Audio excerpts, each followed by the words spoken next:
Hi, I'm James. And I'm Anthony. And this is Words and Numbers. Just a little bit before Valentine's Day, the most useless, Did you get your wonderful wife something nice for Valentine's Day?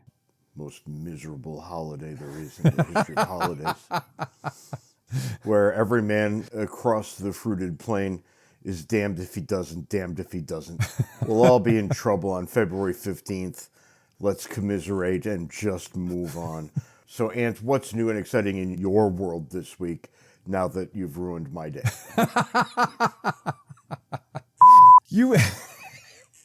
When we first started Words and Numbers, one of our early episodes, we mentioned the UK Polar Explorer program's contest to name its $300 million ship. I remember this. They made the mistake of asking the internet.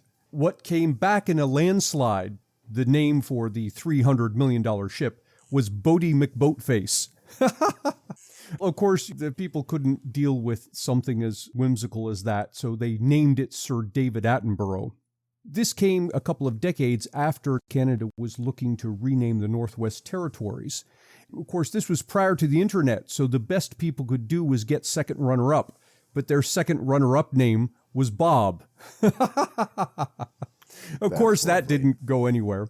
Following on the footsteps of all of this, the Minnesota Department of Transportation has recently launched a contest to name its snowplow. The top 4 candidates from the bottom up: Plowosaurus Rex, the Big Laplowski, Control Salt Delete, and the winner, which it seems that the Minnesota Department of Transportation is going to actually put this name on the snowplow, Betty Whiteout, in honor of the late Betty White. Well, you know, it's hard to be angry about anything that mentions or honors Betty White. Isn't it great? But look, the thing is this. The minority of us who take pretty much everything too seriously seem to get all the press. In contests like this, it's a nice reminder that many of us retain a good sense of whimsy. So, Ant, I want to talk about the IRS, of all things. Have you seen the recent headline? I saw 2 things. One, that the IRS wanted to use facial recognition, and the other, they backed off of that when everybody lost their minds. The IRS needs to go right off. What in God's green earth is wrong with those people? Well, I guess what's wrong with them is that nobody ever tells them no, and they get rather used to always doing what they want. But, Ant, I want to talk about another form of their incompetence. Here's a headline for you. IRS backlog hits nearly 24 million returns, further imperiling the 2022 tax filing system. Yeah, 24 million returns from last year. Not only last year, primarily from last year, but from years prior to that as well. Because apparently, they'll come down on you like a ton of bricks if you don't get your return in on time, but they don't really feel the need to read it on time. I have personal experience with this. My son's return. Now, my son filed on time, prior to April 15th, and it was a 1040 EZ, the simplest form that the IRS produces.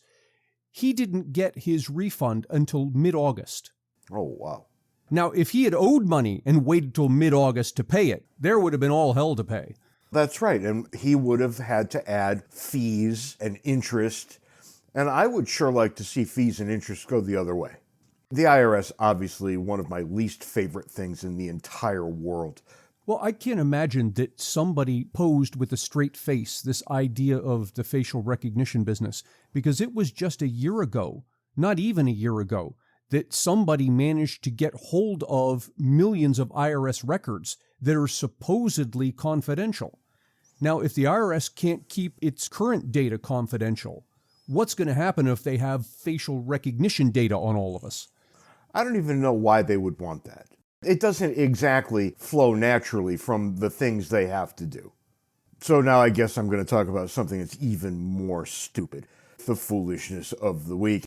We're going to go not to national politics, but to local politics in a story that I turned up on reason.com. I'll give you the headline first. Ohio mayor warns that ice fishing will lead to prostitution. How does that work? Who could be so stupid as to string those thoughts together? Ice fishing was not even allowed. Now, I happen to think ice fishing one of the dumbest things I've ever seen. But you got to get out of the house, you got to get out of the house. Here is the line of reasoning. Let me read to you. If you open this up to ice fishing, while on the surface it sounds good, then what happens next year? Does someone come back and say, I want an ice shanty? If you allow ice fishing with shanties, then that leads to another problem, prostitution. So the line of reasoning here is, you want to cut a hole in a lake and drop a hook down there and fish. And then the next thing you're going to want is what's functionally about the size of an outhouse that you could sit in as you drop your hook down. And apparently because you can sit in something about the size of an outhouse, prostitution in the ice shanties. How does anybody take this clown seriously? Is this a problem? Do we see this happening other places where there's ice fishing? You mean the gigantic problem of prostitution on frozen lakes? Armies of prostitutes following the ice fishermen. I wonder if they come out on skates. Do they leave truck stops in favor of frozen lakes? These are all questions that need to be answered. But bless Reason Magazine for dredging this stuff up and presenting it not only to me, but to this clown's constituents. To get more Ant and James, buy a copy of our excellent book, Cooperation and Coercion. You can find the paper and electronic versions on Amazon and the audio version on Audible. If you'd like to support Words and Numbers, make your way over to patreon.com/wordsandnumbers, where you can contribute to our podcast-making habits. If you'd like to schedule us to come speak at your event, be it corporate or educational, or have James officiate at your wedding, send us an email at wordsandnumberspodcast@gmail.com. This week, David Friedman joins us. David Friedman is an economist, physicist, and legal scholar. He holds a PhD in theoretical physics from the University of Chicago, but his research interests include economics, law, and anarcho-capitalism. He has written numerous books, including Price Theory, The Machinery of Freedom, Guide to a Radical Capitalism, Law's Order, What Economics Has to Do with Law, Hidden Order, The Economics of Everyday Life, and Future Imperfect, Technology and Freedom in an Uncertain World. Professor Friedman was professor of law at Santa Clara University. This conversation goes into some depth regarding banking that may be new to most listeners. To help clarify the topic, I'll insert commentary from time to time explaining some of the terms that David uses. To keep clear what's commentary and what's part of the original conversation, I'll introduce each comment with this tone. David, welcome to Words and Numbers.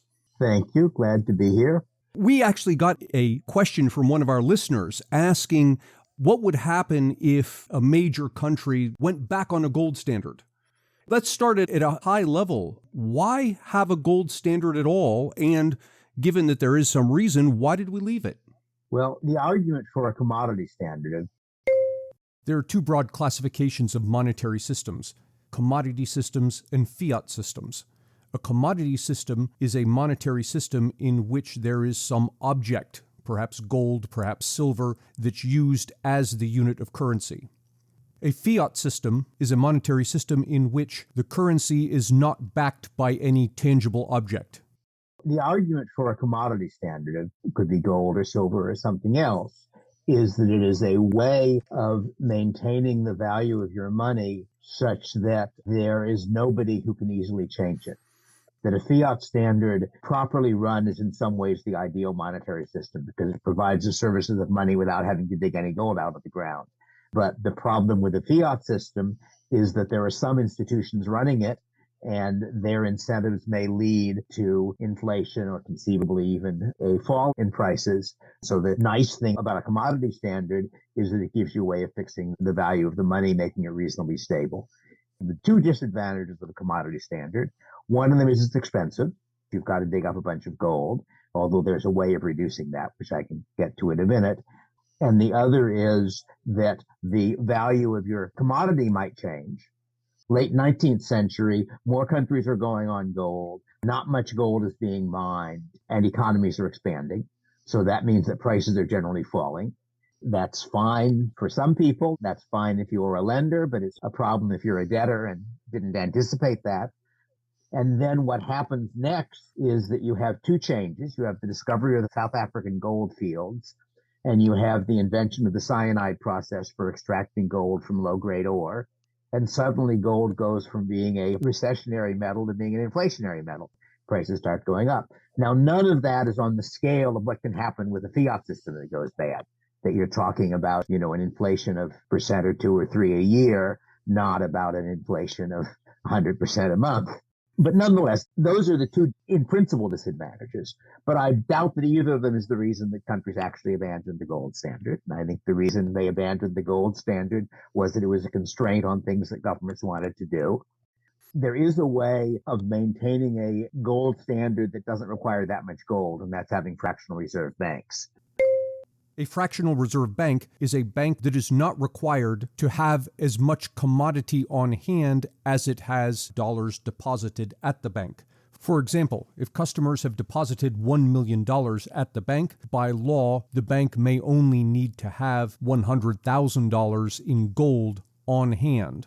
That is, 10% of the deposits have to be backed by gold.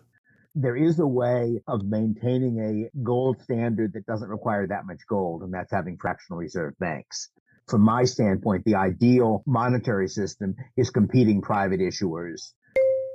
Private issuers are banks that print their own currency. Rather than the dollars being printed by a central bank like the Federal Reserve, banks print their own dollars. From my standpoint, the ideal monetary system is competing private issuers, agreeing on a common standard. And then if what you have is a bank which has deposits of 10,000 ounces of gold, it holds 5,000 ounces of gold actually in its safe, and it then has other assets which it can sell for another 5,000 if it needs to. So now it tells people, anytime you want your gold, come get it. If lots of people come get it, you liquidate some other assets and restock your gold reserves. So that's a workable system. That's basically the Scottish system of the 18th century. And that gives you reasonably stable money. And according to what the reserve ratio is, it means that you only have to tie up half as much or a quarter as much or a tenth as much gold as with a 100% reserve commodity system. So it certainly is a workable system. Now, in my view, the ideal commodity system doesn't use gold. The ideal commodity system uses a market basket, because with any single commodity, there is the risk that some economic factor might make that commodity either much more expensive or much less expensive. For example, going back to your initial question, suppose a small country goes on the gold standard. Nothing much happens in the rest of the world as a result. But now, suppose the idea spreads and most of the major countries of the world go on the gold standard. Well, what's going to happen is that the price of gold is going to go up. You've got a new demand for gold. The result of that is that the poor country that started is going to somehow observe that prices are going to drop very sharply, measured in terms of gold. And that's going to cause fairly severe problems because people made contracts which assumed that when you agreed to a certain payment, that represented a certain amount of value. And now it turns out that I owe you 3 times what I thought I owed you in purchasing power because gold has just tripled its price. Now, that's not a very serious problem. I'm taking the sort of extreme case that the whole world goes to gold, and that would be a major increase in demand. And historically, my impression is that even the famous gold inflation that happened as a result of the discovery of the New World was a very slow inflation by our standards. And I think you're really talking about 1% a year, I don't remember the exact numbers, but that kind of scale. But in principle, the ideal solution is that instead of saying, if you bring in $1 Friedman dollar, I will give you a tenth of an ounce of gold, I say, if you bring in $1 million Friedman dollars, I'll give you 3 ounces of gold and 40 bushels of grade A wheat and. So if you do that right, that's sort of the theoretically ideal commodity standard, because now you've got a bundle of things which roughly represents the price index, so to speak. And now that'll be very stable. If any one of them gets more expensive or less expensive, it won't have a very large effect. It's not clear that's worth doing because, as I say, it's a more complicated system. But if you're just thinking in terms of theoretical elegance of monetary system, it's the right way of doing it. And the basic argument for the private fractional reserve issuers is that they have the right incentives and governments don't. So that the private fractional reserve issuers, each of them knows that if he issues enough of his money so that its value starts to fall, now everybody will want to come in and collect the commodity. And I should say this issue is discussed by Adam Smith. Recently, I was reading von Mises, and von Mises has an explanation of why a private fractional reserve bank won't be able to greatly expand the system. And that explanation is Smith's explanation, a little bit changed. So that's, I think, the ideal system from my standpoint, at least. We have multiple private issuers, ideally standardizing on a single unit so that you can exchange. Now, I should say standardizing at all is much less important than it used to be. I like to say that the Europeans achieved a common currency just as it became unnecessary, because the problem with multiple currencies is arithmetic. Computers do arithmetic fast and cheap. So as it now is, I can go to London, put my credit card into a money machine, an ATM, and draw British pounds out of the US dollar account. I can buy something in England or France or Italy with my American credit card.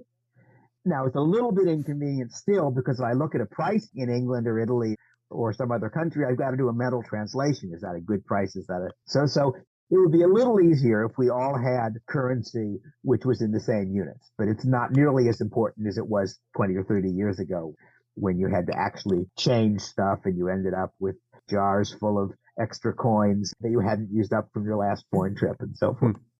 Tying the dollar to a basket of goods is interesting. I would imagine that some smart people on Wall Street would figure out how to put together a portfolio of futures options or something and then sell shares on it like they did with the mortgage-backed security thing, to provide a paper version of the basket of commodities. If I may pile on just a little bit, it's actually quite fascinating what you're talking about here. And I think a lot of our listeners are going to say, hey, wait a minute, Friedman, do we not have to have gold at all?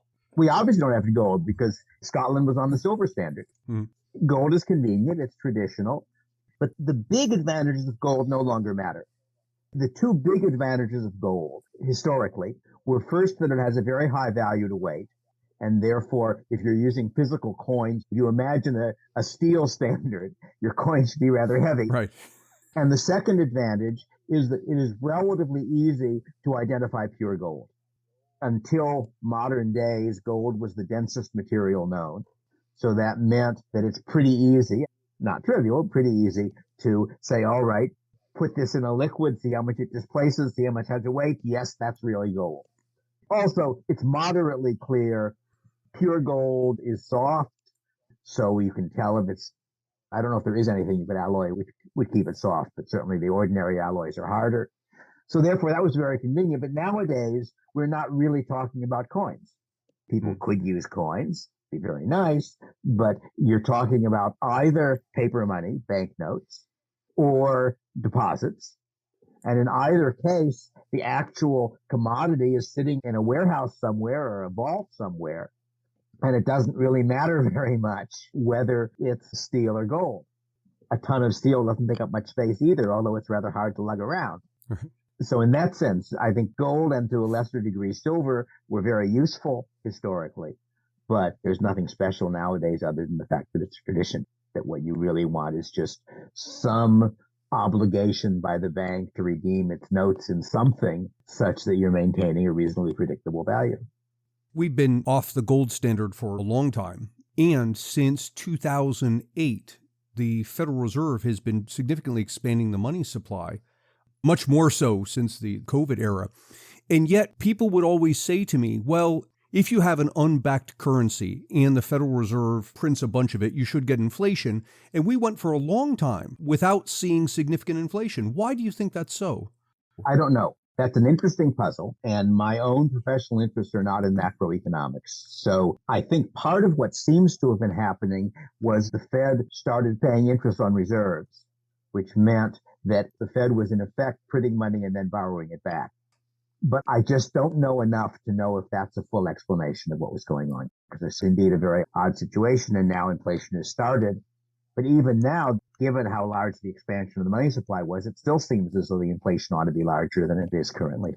But I'm afraid you'd have to find some economist who really was a specialist in that sort of stuff to give you an answer, because I agree that it is puzzling that we have not had the level of inflation what you expect given the amount of money printing. Could you tell us a bit about free banking? Sure.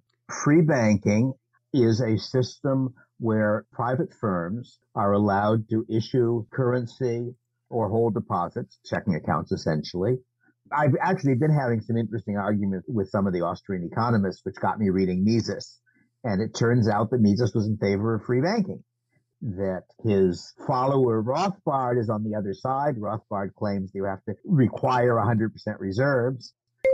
Requiring 100% reserves means that for every dollar someone has deposited at a bank, the bank would have to have $1 worth of gold on hand.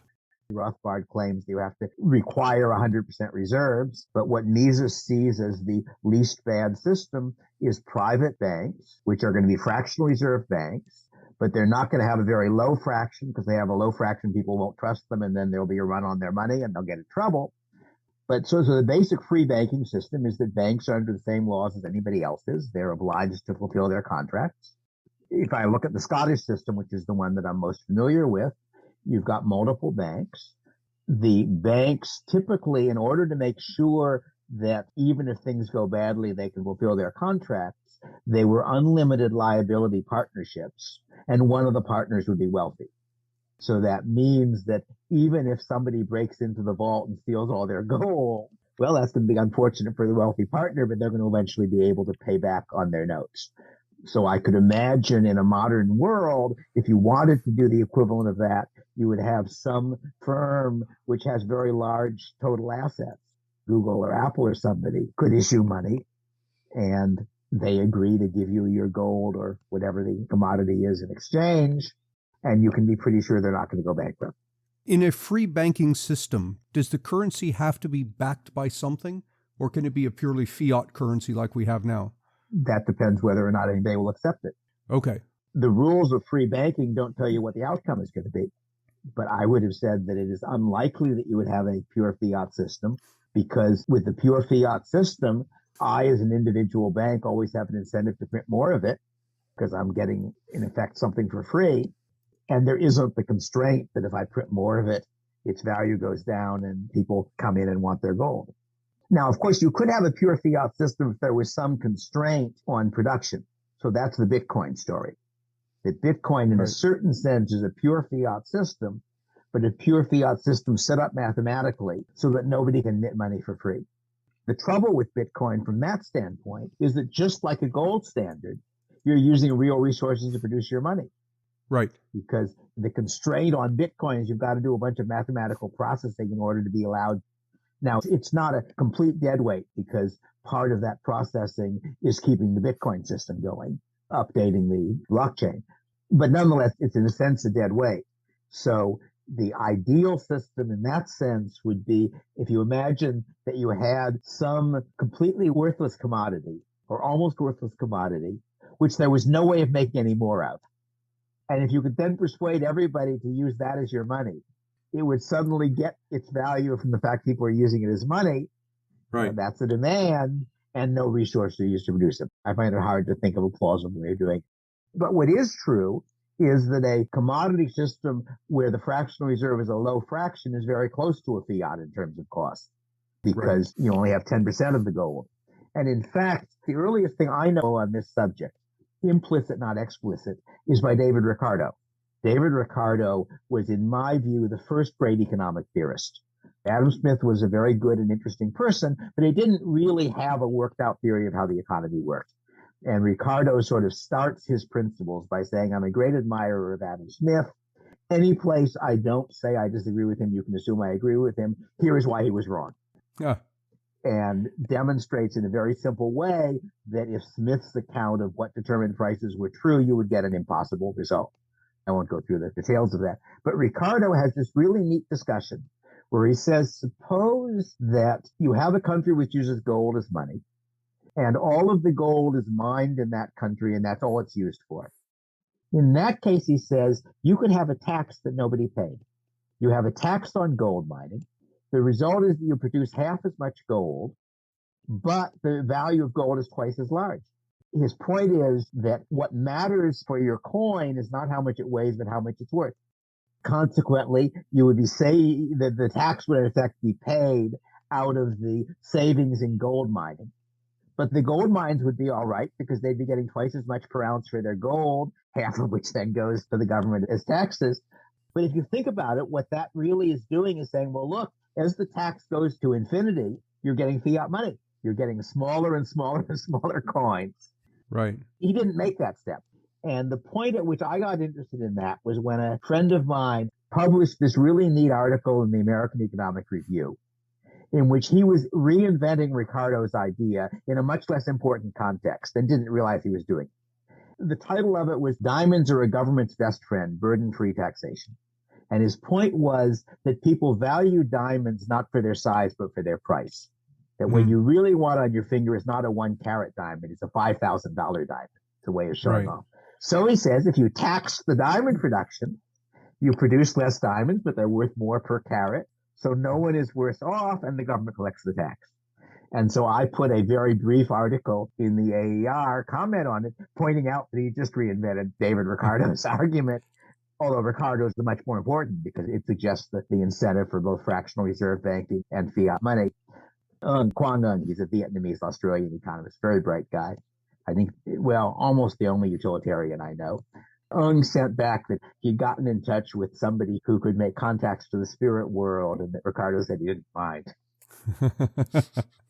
Going back to free banking, I'm correct. We had free banking in this country up until... Yes and no. In the 19th century, there was a so-called wildcat banking, and that was a form of free banking, but I gather it was a fairly heavily regulated form of free banking. And in particular, I understand that part of the problem was that these were state-chartered banks, and the state would require that their reserves largely be in state securities. So if the state securities turned out to be unsound, that meant the bank could go broke. This is not something I've ever researched myself. This is my memory of what I've been told about it. My impression is it was still much better than badly functioning fiat systems. That is to say that once in a while a bank went broke and people lost some money in that bank. But then at the moment, if you're holding money, you're losing about 8% of it a year. So that's roughly what the current inflation rate is. And that's a system that isn't working very badly. The real collapses of fiat systems are 100% a year, 100% a month, depending on which hyperinflation you're thinking.